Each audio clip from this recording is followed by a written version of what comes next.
particularly important because outside of Israel, you tend to get one book, one subject, one grade. So it's not like the US where, teachers can choose whatever they want to teach. Sometimes they use textbooks, sometimes they create their own material. Trust me when I tell you, in the vast majority of schools in the Middle East, this does not happen.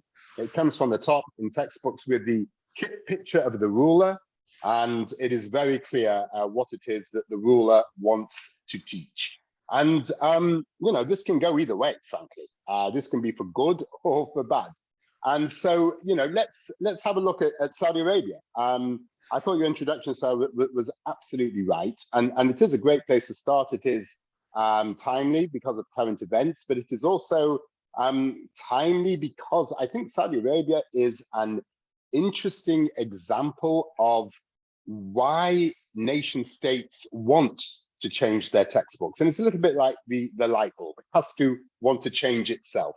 Nation states have to want to change their own textbooks. And this started in 2019. We had actually reviewed the Saudi curriculum in 2003 and in 2008, and they were they were appalling. And the State Department has been really very focused on the Saudi textbooks. If you think that 15 of the 19 9/11 attackers were in fact educated in Saudi schools, you can imagine why State was so focused on Saudi textbooks. And we had no good news to offer them. 2019, we saw some slight improvements, but not much. But what we did do was understand there was motivation on the Saudi side for change. And our 2019 report was taken on board by the Saudis at the highest levels of that kingdom. And so we went back in September 2020, and we had seen really significant improvements. And much of the hate and incitement, the anti-Semitic and actually anti-Israel material as well, had been removed, as well as the jihadi material, the homophobic material, really considerable changes. So 2020 saw, that absolute leap that was taken by the Saudi authorities. And we were, really grateful that we could be a part of that. That famous hadith, which is part of the Hamas Charter, and it's the basis of so much anti-Jewish sentiment in the Muslim world. Muslims and Jews will engage in a war, and Muslims will kill all the Jews. That was in the Saudi curriculum, and it has been removed. It is, just one example of the change that has happened. And so we went back and had a look, as we do in 2022. And, we've seen that trend line continues. And, the key to curricular review is trend lines. You don't want to see recidivism, slipping back. You want to see that there is constant improvement, and we are seeing that. So it is fair to say today that the vast majority of the remaining anti-Semitic material has been removed, as was, that violent jihadi, the anti-Christian, and as in infidel, and other problematic content. Now, it's not all done. Some unacceptable content remains. Anti-Semitism based on, if you like, those modern European tropes was largely removed. But Zionism is attacked. Israel is not on maps, and some of the Islamic-rooted anti-Semitism, which emanates from surahs and hadiths, remains. But it is, really narrowing down. The infidel idea is still there, and Jews and Christians in pre-Islamic times are presented as wrongdoers inside of Islamic education. So, work to be done, definitely work to be done, but, one has to be able to say to educational authorities, to nation states, frankly, that have done this kind of work, well done, and keep on doing it, and we'll keep on reminding you and showing you what needs to be done for 2023. I'm sure many of your listeners, your members will know that Deborah Lipstadt, the US Special Envoy monitoring and combating anti-Semitism, was in Saudi in late June, and she spoke to people at the Department of Education. Of course, she had our report, and obviously so did the Saudis. And she was clear that they made, and I'm quoting her, many thousands and thousands of changes to textbooks, eliminating anti-Semitic references. And She said herself that they acknowledge that the job isn't done, but she is hearing from officials, and this is all open source. I think she said this in an interview with the Jerusalem Post, that a high-ranking Saudi official said that, interestingly, changing the textbooks is, an absolute mission, and they want to change the culture around textbooks. So, we were really impressed with that, and we are absolutely impressed by how Deborah Lipstadt is, at the fore on this and working so hard to, to make a difference. Listen, I'll tell you a little bit about other countries because it is both interesting, but also because it contextualizes. It tells us, if you like, who is on the side of the angels and who is, if you like, not. Jordan is interesting. King Abdullah II reformed the curriculum in 2014. So he was a bit of a trailblazer, I think we can say, in respect to how Islam and other religions are portrayed in Islamic education. And I think, we can absolutely have a discussion on why people do what they do. Why did King Abdullah do that? And why do the Saudis want to do what they want to do? But, I will just give you the facts at this point. So, for the Jordanians, Islamic education is, within Islamic education, diversity is a theme. Textbooks are embracing local Christians, ethnic minorities and foreigners. Atheists and idolaters have rights. This is a big deal, actually. Polytheists are not flavor of the month in many Islamic countries, and yet, King Abdullah decided to reach out in that way, and it was him, by the way. He was personally involved in this. Jihad war as a defensive measure, but we are not entirely happy with the Jordanian curriculum at this point. The future of Palestine is actually portrayed as Arab. Israel is the Zionist entity. Remember, Israel and Jordan signed a peace treaty in 1994, right? So there's one cursory mention of it, and really, you can't sign a peace treaty with a country on one hand and then tell children on the other that this is kind of an entity and that the future of that country is actually Arab and not Israeli, not Jewish. So, problematic. Martyrdom is glorified for the liberation of Palestine. So you have this duality there. You have Islamic studies really being moderated, but if you like, geography, history, and national studies quite radical and needs to change. United Arab Emirates. This is the jewel in the crown, as Sarah, you and I were briefly chatting about before we went live. They've done something remarkable. MBZ, Mohammed Ben Ziyad himself has done something remarkable. They have produced a curriculum which shows prosperity and national pride are associated with peace and tolerance. Engagement and cooperation with non-nationals, as in non-Emiratis, is important in this curriculum. The textbooks teach patriotism, of course, but they are against radicalism. They are for cooperation, for cooperating with allies, and peacemaking is a priority there. They have a very large Islamic education program which emphasizes tolerance and coexistence, friendly relations with non-Muslims. You have, a beautiful picture of a Emirati child reaching out to a non-Muslim neighbor, saying salam in one of the textbooks. But it is, a curriculum which, by the way, the Abraham Accords are actually taught in Islamic education inside the UAE curriculum. It's mentioned 3 times in 3 different places in the Emirati curriculum, and it is supported both by Islamic and national ideas. So young Emiratis are told, this is a proper peace agreement, it's good for us, and it's both Islamic and Emirati, and let's all get behind it. Again, not perfect, and we are working with the Emiratis. It's a privilege to work with them. They are extraordinarily smart and able and committed, and they want to improve further. And one hopes that we can help them do that. So just to talk about 1 or 2 other curricula before we get to the PA. The Qatari curriculum. Qatar, as you know, is frankly a Muslim Brotherhood country in a sense, and still they are in a phase of transformation. Their curriculum is becoming less radical, again, complicated and interesting to discuss why. How can we put this? The process is in its infancy, let's put it that way. And the US is involved in this, and our report was presented to the Qataris by the US State Department.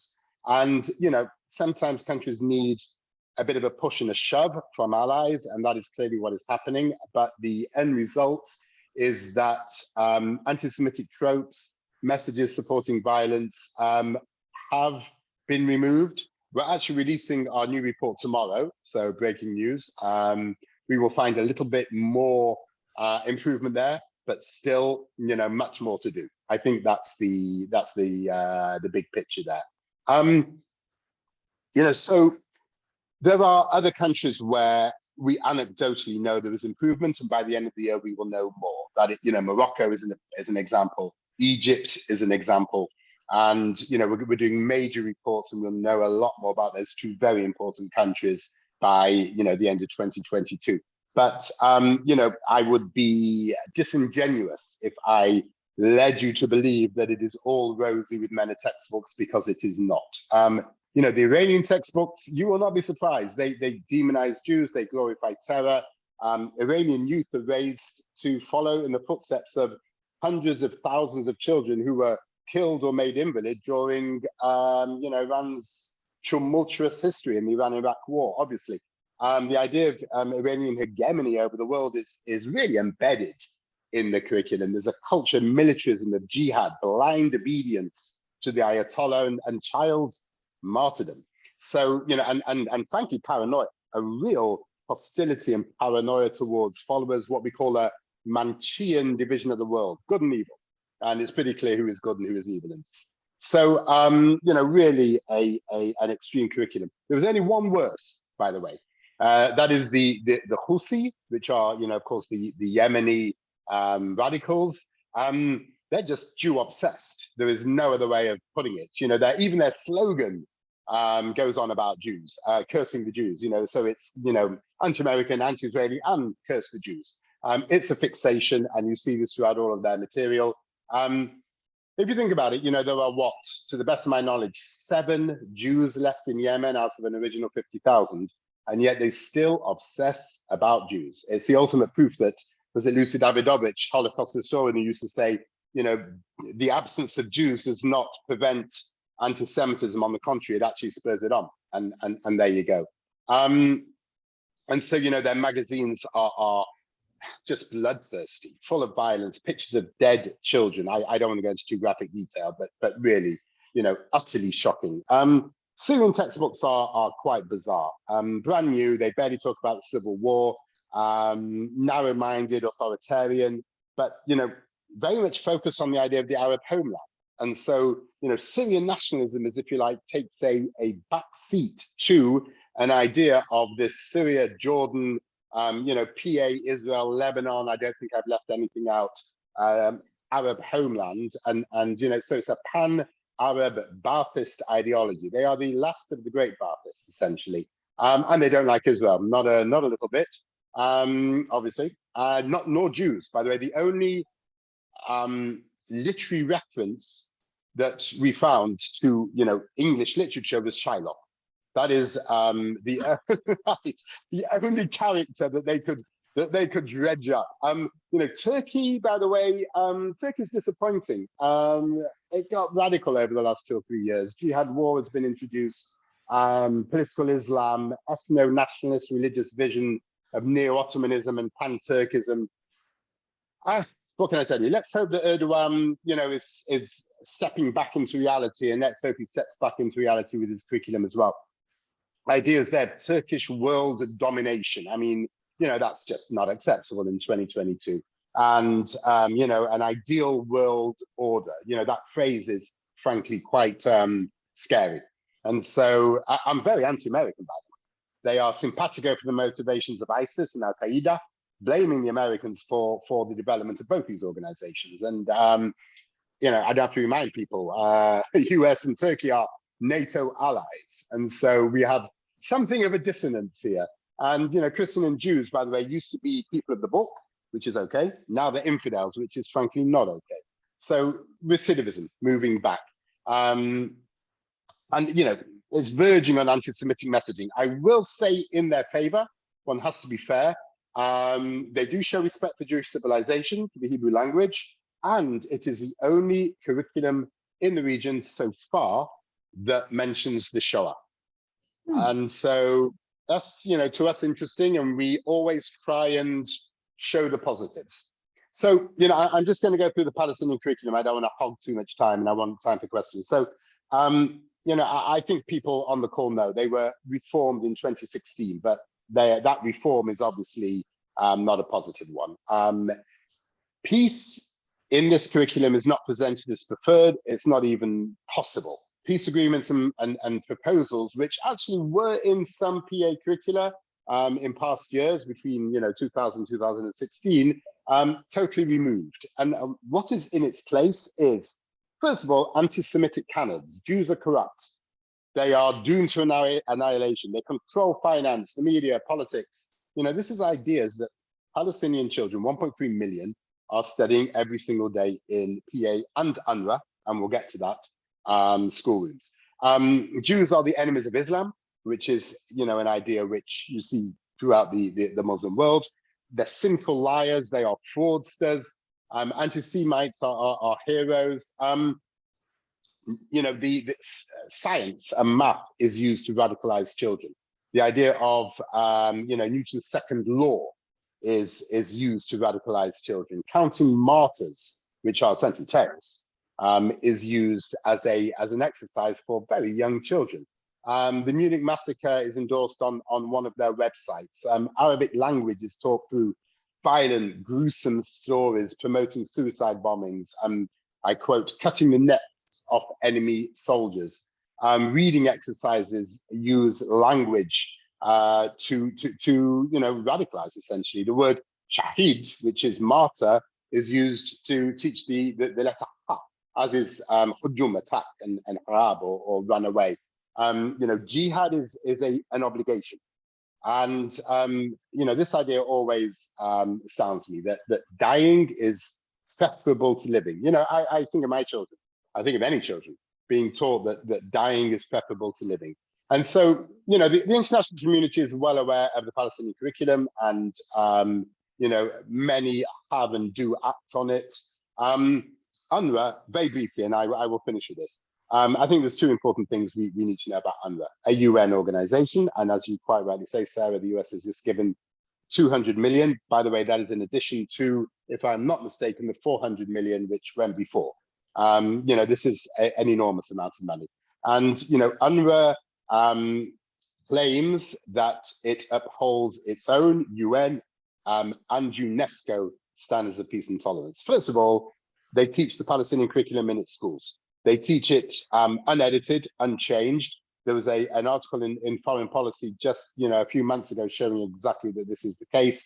There has never been any proof that UNRWA teaches anything different than those textbooks. In fact, they admit those are the textbooks in front of children, but they say their teachers are teaching something else. This just doesn't make any sense for any rational person. I just simply cannot imagine a teacher in Khan Yunis telling a child, okay, there's a picture of Dalal Mughrabi, and it says there that, this woman who killed, 37 Israelis, including 13 children, is a hero. But you shouldn't look at that. You should listen to me tell you something else. Just not happening, is it? And so, this is one issue. The other is UNRWA continues to produce problematic material of its own. And just last week, we produced a report on this. And,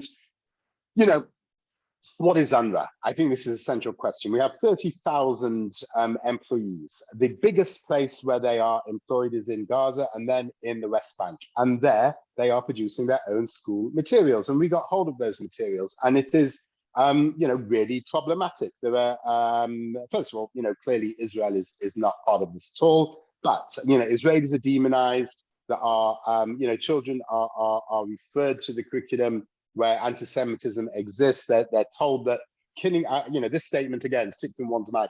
Killing Israelis is a hobby.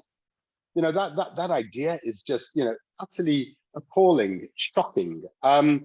Jihad, martyrdom, these things are glorified. UNRWA is unaccountable.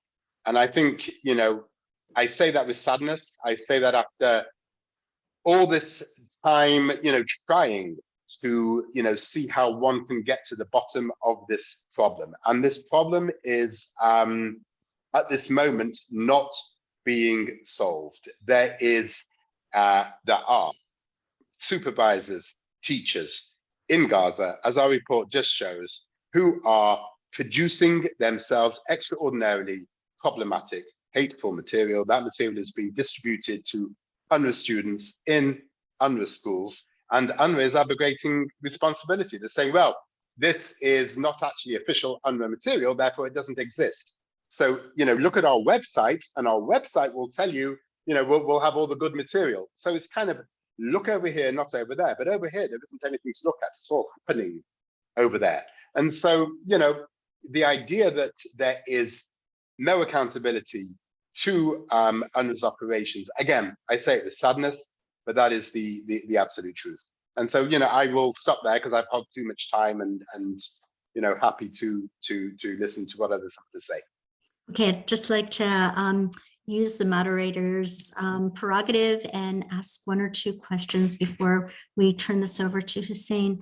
Can you tell me some actual real life examples of improvement in the Saudi textbooks? I know you've reached this conclusion, but what specifically can you point to show us that they've improved?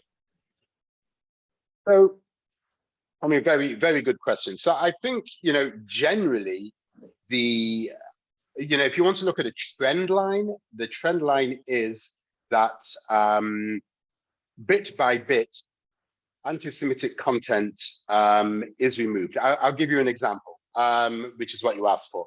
There was an Islamic education example, which talked about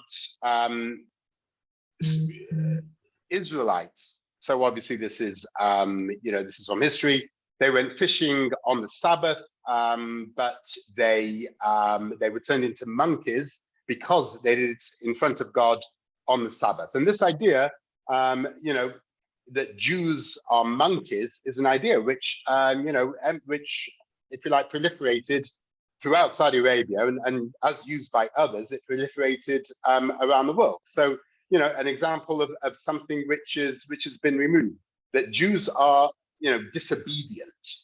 This an important idea. This was taken out. That Jews described Allah as poor, and they boast about their own wealth, which is a standard anti-Semitic trope, if you like. So that has been removed. There was Act of Deef, which is, if you like, a commentary, if you're not quite a commentary, but you get the general idea, on the Quran. And there's a hadith about a sick Jewish boy being cured, embracing Islam, and therefore Allah saved the boy from hellfire. That is to say, if he had remained Jewish, he would have burned in hell. Many examples, but those are just a few, if that is useful. Right. Okay. Over the years, we've had many pieces of legislation. One right now is being sponsored by Representative Chip Roy of Texas, asking to withhold the money from UNRWA until these textbooks are amended. Nonetheless, it seems to be like a knee-jerk response from many administrations, certainly many Democratic administrations, to give money over. And they say, many people say, there is no alternative but the UNRWA schools. If not for the UNRWA schools, then the school system would be controlled by Hamas. Is that a distinction without a difference? As long as we're teaching this kind of implacable hatred towards the Israeli, the Jew, and the other? Yeah, I think it's such a fascinating question. To the second part of it, the Palestinian Authority textbooks are taught in Gaza through UNRWA and through other schools. Now, that clearly implies that Hamas is happy with the Palestinian Authority textbooks. So the answer to your question is yes, it is a distinction without a difference. As simple as that. In relation to the legislative aspect of it, I am by no means an expert and wouldn't claim to be on US legislation. But I can say this: this is presented as a zero-sum game, and that is always the last refuge of those without ideas. This is not a zero-sum game. There are always going to be so many alternatives, and I'll give you just one. Actually, I'll give you two. One, UNRWA needs to be utterly transparent and accountable in its educational materials. That is to say, everything it teaches needs to be available for people to be able to see. These aren't nuclear codes. This is an 8th grade history book. There shouldn't be any secrecy about this, and yet it is shrouded in secrecy. So, that's number one. Absolute accountability. I think any taxpayer in any country who is giving money to UNRWA has a right to know that their money is not being used to incite. So that's number one. And I think number two is, one clear possibility, if UNRWA wanted, would be for it to create its own curriculum. Again, this is not rocket science. Teachers all over the world, school administrators all over the world are creating new materials all the time. UNRWA claims they have to teach the host curriculum, and this is as if this is written in 2 tablets of stone. It really isn't. It's just a rule they decided on, and then they said we have to do this thing.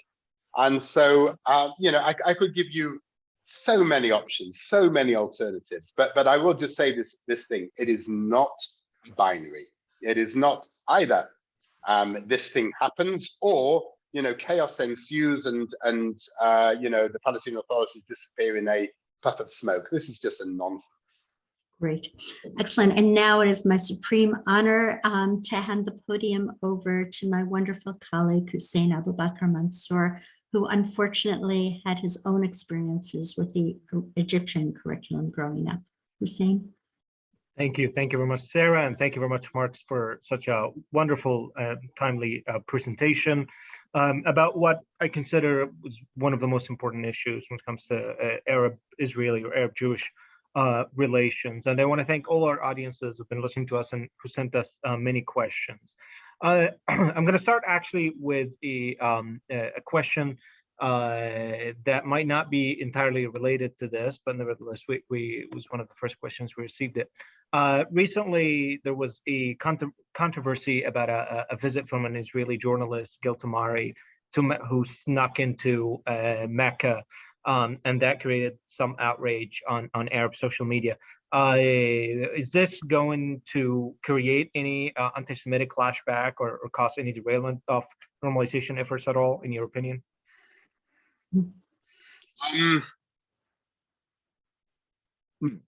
I think it's such a good and pertinent question.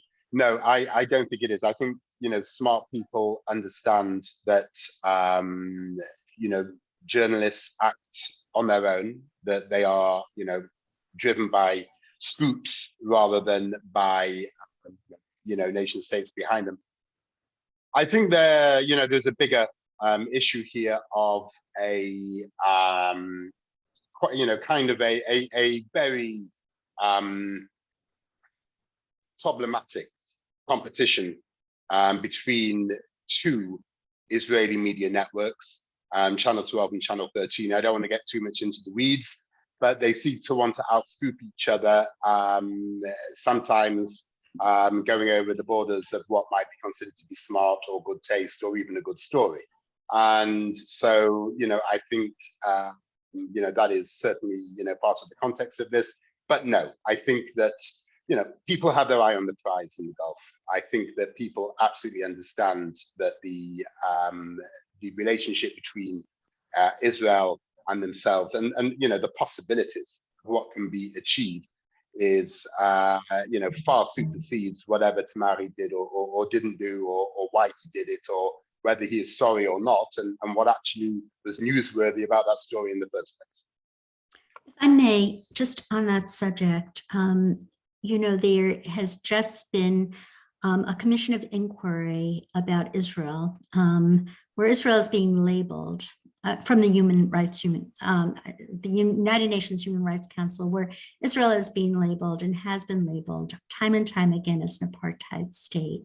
And if you could compare and contrast the ability of Muslims to worship in the Haram al-Sharif, freely, whereas Israelis are not allowed to pray in our holiest place, with the apartheid of a non-Muslim, not being allowed to enter into Mecca or Medina. I think you don't have to answer that, Marcus, but I just feel it's important to bring that up. Okay. Anyway, to say. No, absolutely. And this appalling label, which bears, as we all know, absolutely no relation to reality. Just ask, an Israeli Arab Supreme Court justice, Israeli Arab members of Knesset, ministers. I mean, every single one of us is entirely aware of all of this. And by the way, Israel has Sharia law. I don't know if you are aware of that, but Islamic courts in Israel have Islamic judges who are state employees. So I think Israel does apartheid extremely badly. Thank you, Mark. Now back to the issue of the textbooks. So you spoke about reform in the Saudi textbook system through elimination of content. Is there any addition of positive content? You mentioned that the Emiratis added good lessons about reaching out to others and the Abraham Accords. Is there anything similar in Saudi textbooks? That's a good question. So this is the Holy Grail bit. It is easy to go down a list of examples that we supply, showing where the problematic material is, and just crossing it out, if you like. What we want to see, obviously, is more than that. And you're right, the Emiratis have taken this on board to the extent that they have created from scratch fantastic content.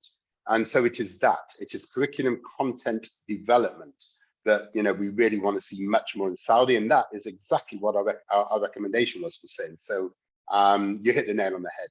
What we are now saying to the Saudis is, okay, this is going well. There's a bit more to do. So now, honestly, what we think the Saudis should do is what the UAE. We don't say that to them directly because that's sensitive, obviously, but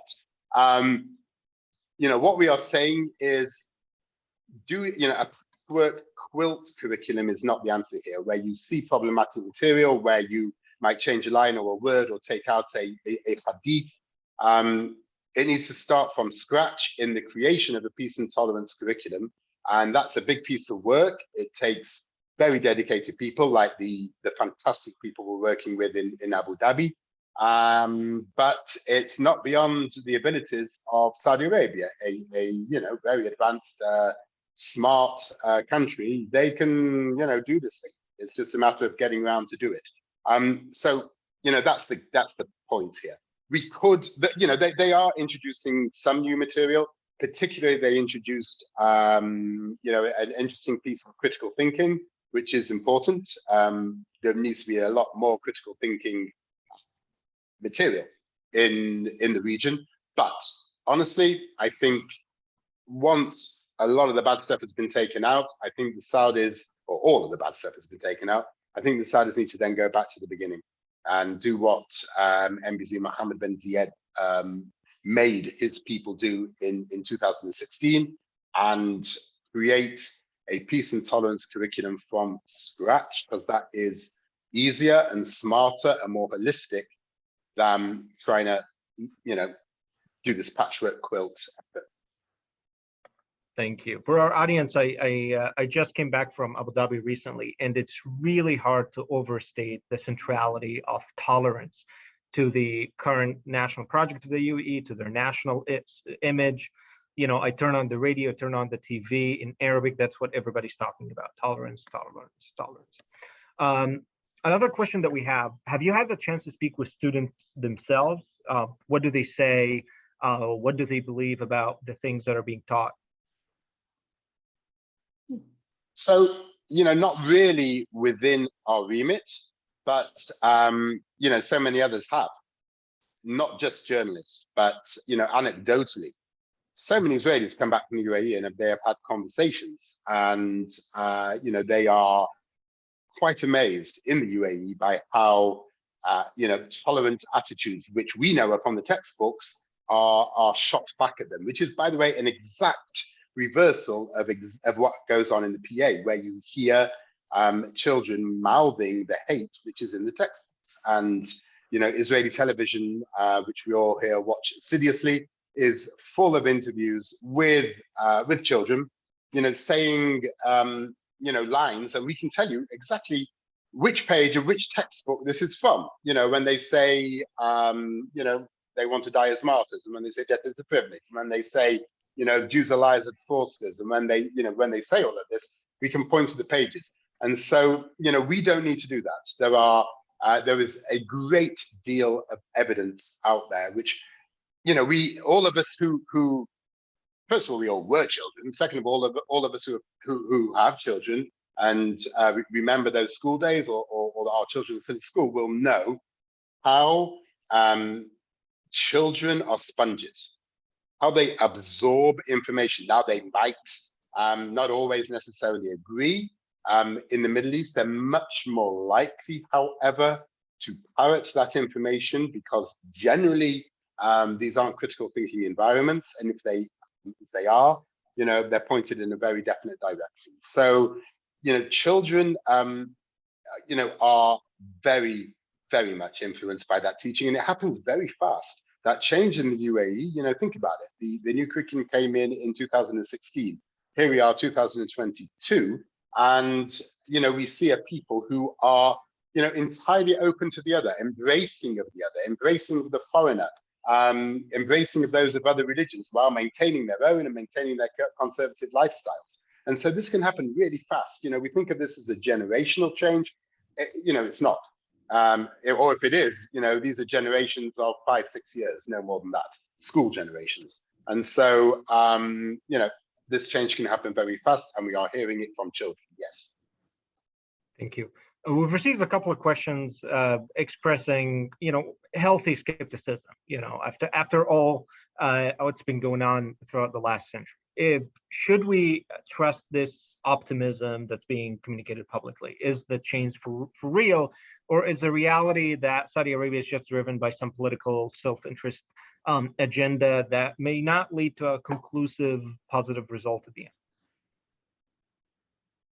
Look, none of us are prophets. As we say in Hebrew, Ani lo nabi or ben nabi. I am not neither a prophet nor the son of one. However, what I think is important is that we are seeing strategic shifts here in so many of these countries. I don't think in Qatar it's strategic. I think that it is still, they're still dancing, and they're trying to please the State Department and others, and they want the Soccer World Cup to go nicely, and they want to be able to do what they're doing in the States, in colleges, etc., without too much criticism.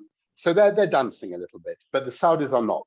I think everything that we're seeing there is based on Vision 2030, MBS's grand plan for Saudi Arabia, which is less dependent on oil and gas, which is more a part of a global marketplace, and this idea that you cannot be part of a global marketplace if your children, who then become adults, who become business people, are, reject the other. You cannot sit in a conference room in, a hedge fund in New York and despise the person with whom you are talking. And so, I think MBS knows this clearly. And so I think we're seeing something strategic and long term, and yes, self-interested. But self-interest is not necessarily a swear word. I think it can be, to a great extent, it can be an engine for good. And I don't know what will happen 5-10 years down the line. None of us do, but I do know that this is an opportunity now that we have to seize. If we see that there are countries in the region that are making that shift, and I think in the Gulf, all of what they all have in common is this idea of shifting from oil and gas, moving towards technological communities. Israel obviously is a key tech powerhouse, high-tech, fintech, so many other types of technology. And all these countries want a part of that, a great deal of sovereign wealth that needs a home. And they understand that the next generation has to be able to maximize this. I think women driving in Saudi is also a part of this. It might not sound like it is, but it is. Why would you want 50% of your potential workforce not to be, in that workforce? And so slowly but surely, women, becoming part of Saudi society, being able to drive and work in increasingly open environments. And by the way, we see this in textbooks in Saudi Arabia as well. This is also part of it. So I think now we ride this wave. And I just say one more thing, and that is for us, riding this wave is also thinking about 300 million Muslim children who are taught to one extent or another to hate Jews in Israel every single school day. And, the mission for me is absolutely clear: to do whatever can be done and extend this window of opportunity as long as possible to root out the hate and to imagine a world where this incredible platform of anti-Semitism, because it is the biggest platform of anti-Semitism in the world. Hundreds of millions of children every school day learning to hate Jews. Can you imagine if we can limit that and limit it and in the end eradicate it? That's a future society that I dream of, and I am absolutely committed to getting to that point. Amazing. I'm gonna follow up on your answer to this question. So you talked about seizing the opportunity and riding the wave. Obviously, Impact to See is right at the forefront of this. But what else should we do now for not just Israelis, but Jews in general? How could we seize the moment? How could we ride this wave? Well, I think it's, first of all, encouraging those who are making the changes. And I think that is being done certainly by US officials. That's being done by the US business community as well, because they themselves understand that the more tolerant society with whom they do business is, the more chance that it will stick. Encouragement is extremely important. I think that those who are going the other way, we just cannot allow that to be the norm and to be, if you like, just, Monday. It cannot be banal. We have to remark constantly on Palestinian children being taught to hate, being incited to martyr themselves, to sacrifice themselves. This is a quite remarkable idea. If you think about it, again, 2022, and children are being taught that their lives aren't important, that it is more important for them to sacrifice themselves. And, we can't pretend this isn't going on, and we cannot brush it under the carpet, and we absolutely cannot be part of that. We cannot be accessories to that incitement. And yes, UNRWA, I'm talking about them. And so, this is, I think, really key. It cannot be ignored, must be completely, front and center. And I think, by the way, for Americans, you might be aware that HR 2374, the Palestinian Peace and Tolerance and Education Act, which Brad Sherman brought to the floor, that is something which I would imagine, would be important. And, I would imagine people would want to rally around. Right. I would also like to add HR 4721 from Chip Roy, because it is a little bit, if I might say, a little bit more substantive than Representative Brad Sherman's bill, even though I'm a friend of his, like him very much. It is a bit more, it gets to the core. And also on the Senate side, it's S-2479. And that's by the chairman of the Senate Foreign Relations Committee, James Rich. This is the UNRWA Accountability and Transparency Act, which really does want to withhold taxpayers' funds until there is substantive changes in UNRWA. So I'm going to repeat those numbers again and ask all of our listeners to please call in and ask their representatives and senators to please support these extremely important pieces of legislation, HR 4721 and S-2479, the UNRWA Accountability and Transparency Act. Thank you so much. I'm sorry to have to interrupt. Okay. No, absolutely. I mean, really, really important. Okay. And it's saying just one more thing on that. And a little plug, if you like. States change their curricula when they have the data in front of them for a bunch of reasons. First of all, because they're embarrassed doing it, but often because they have no idea what's in the schools in the first place. And so, the research of these curricula, one after the other, country after country, getting that data out, and then, getting action on it, getting change, getting curriculum development. This is the engine room. I am privileged to be working with a bunch of extremely smart kids, all of whom have an IQ twice my IQ. And, these are people who are doing this research day after day, allowing me to have the data so that I can then use that data to get change, to change attitudes and to stop the hate of Jews. And, we will be doing this for years. As I said, it's a long road, but we will get there. Thank you. Actually, this is the perfect segue for our next question, because it's actually specifically about policymakers here in the United States and your work with them. And I have to add that EMET has done a lot of work, countless hours, working on this specific issue, this legislation. And the question is that it seems to be particularly difficult in the United States to get policymakers to adopt legislations that address this specific issue, which is the Palestinian hate education. I mean, HR 2374 is just, by the end of the day, a reporting mechanism. And meanwhile, the United States keeps pouring funds into UNRWA. Why is getting Congress to act on this toxic education is so challenging? I'm flummoxed. I'm probably the wrong person to ask, as you can hear from my accent, but I can tell you this.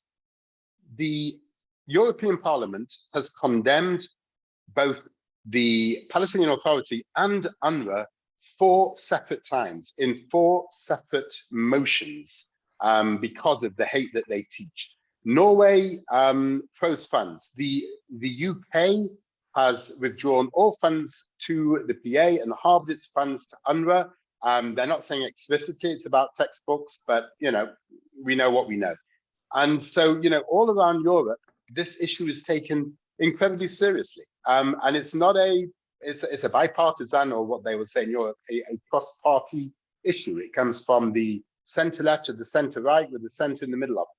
I can't tell you why this is not moving forward in Washington, but I can just compare it with places where this incitement to hatred in textbooks is taken seriously, both on the legislative and on the governmental level. Thank you.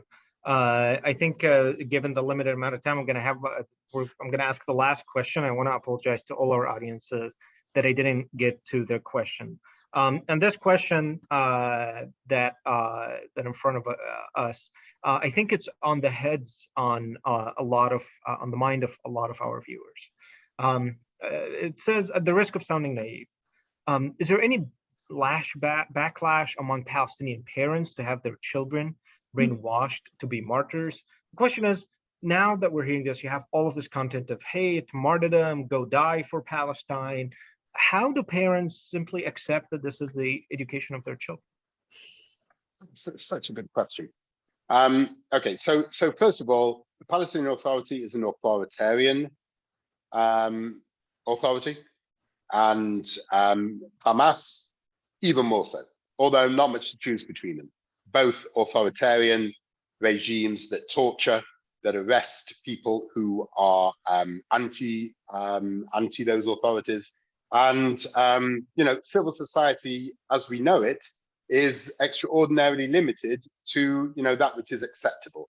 I am convinced, and I know this from conversations I have had with Palestinians from Palestinian Authority territories, inside, outside, that they do not want their children to be incited. They certainly don't want their children to sacrifice themselves. They want their children to have happy lives, happy futures. And, that is, absolutely the case. If this curriculum were to, if the Palestinian Authority's curriculum was to change overnight to a curriculum of peace and tolerance, there would be, I think, a great deal of happiness among Palestinian parents. I'll just give you one, if you like, vignette which supports this. We did a quick review actually of, you'd be interested, Hussein, of a new Egyptian textbook. It was new then in 2017, which talked about a warm peace with Israel and which was less radical. It was a history geography textbook, which, it was a relatively new thing at the time. And Al Jazeera picked it up. Al Jazeera, of course, hating al-Sisi, the Qataris hating the Egyptians, and picked it up in order to bash al-Sisi. And an Egyptian parent phoned up on a live Al Jazeera show, which was broadcast to millions of people, and said, no, we like this. We want this. We want our children to have proper futures, not to be incited. We want them to be protected.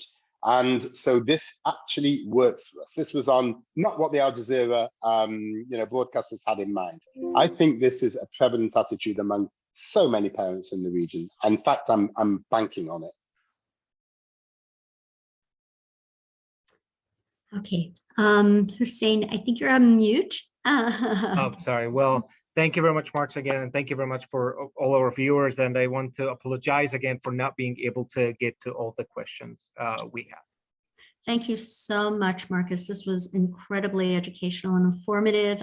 I really do believe that what you're doing is so important. And even if Palestinian mothers are going out on the streets and adulating and handing out candies after their children are martyred, I know as a mother that when they are alone in bed at night, they must be crying. It goes against our very Darwinian survival instincts, and we all want to grow up to see our children get married and become parents, and for us to be grandparents one day. So this is incredibly important work. If you are so inclined, I'd ask you to please again support impact-se.org. And as you've heard from Hussein, not only do we have weekly webinars that go into everyone's living room on a constant basis with excellent experts such as Marcus, we have a full legislative agenda. In fact, Hussein is going to scoot right out to Capitol Hill right now for some meetings. So if you like the kind of work that we do, we ask you please to also support us at www.emetonline.org. Thank you so much. Until next week. Thank you. Bye-bye.